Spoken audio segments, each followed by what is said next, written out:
அறிவோம். திருப்பாவை பாசுரம் 25 ஒருத்தி மகனாய் பிறந்து ஓரிரவில். Before we enter Pasuram 25, let us gently recall the completion of Pasuram 24. In the previous Pasuram, Andal led us into gratitude. The heart remembered divine help.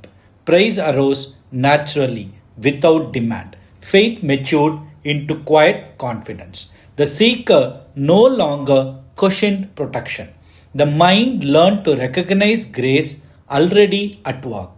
From the state of remembrance, Andal now takes a deeply intimate step.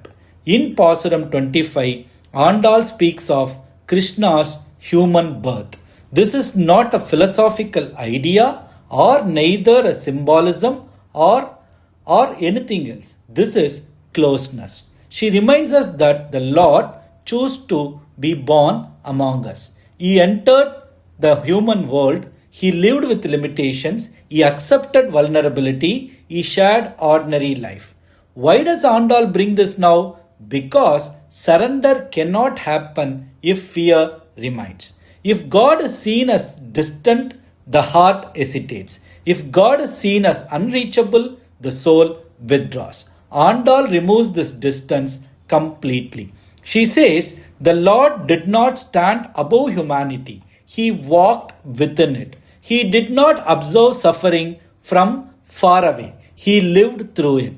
This Pasuram transforms how we relate to divinity. God is not an authority to be intimidated by. God is not a force that diminishes us. God is companionship. Andal gently tells, do not fear God. Do not feel small before Him. Do not shrink in His presence. Approach Him as one who understands human pain. Approach Him as one who knows limitation. Approach Him as one who has lived within the same fragile body and mind. This is a radical spiritual message. Divinity here is not power displayed, it is empathy embodied. Wow, what a statement. Divinity here is not power displayed, it is empathy embodied. Lord Krishna's birth among humans means that no emotion is unfamiliar to Him. No struggle is unknown. No confusion is alien. This Pasuram heals a very deep wound within many seekers. Yes, the wound of loneliness. Loneliness is not the absence of people, it is the feeling of being unseen. Andal assures us that divine companionship is constant, not occasional, not conditional, it is constant. Reciting this Pasuram gently dissolves isolation. It reminds the heart that it is never truly alone even when circumstances appear empty. Now consider the leadership lesson embedded here. The most trusted leaders are not those who remain distant. They are those who walk alongside. They understand the ground reality. They share discomfort. They listen without superiority.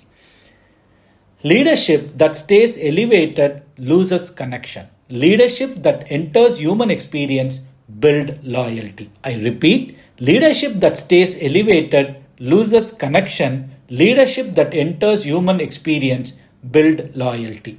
Andal shows us that greatness does not come from separation. It comes from participation. When leaders understand the struggles of their teams, confidence grows. When leaders share the journey, trust deepens. This Pasuram teaches proximity as strength. Spiritually, this is the moment where fear dissolves completely. The heart no longer trembles before divinity, it opens. Praise has softened the ego, gratitude has settled the mind, now intimacy becomes possible. Andal is preparing the seeker for asking, but notice something important.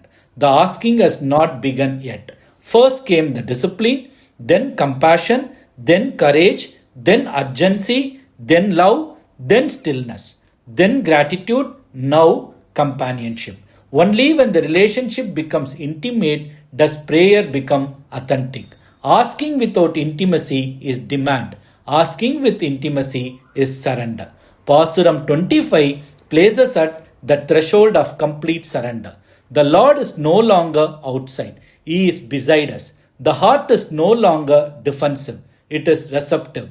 The soul is now ready not to plead but to trust. Let this Pasuram remind us that divinity walks with us in ordinary moment. Let it dissolve fear from our leadership. Let it soften authority with empathy. Let it replace distance with presence. With Pasuram 25, Andal brings us to the doorway of true surrender, where the seeker no longer hides, no longer fears, and no longer feels alone. Samasta Loka Sukhino Bhavantu.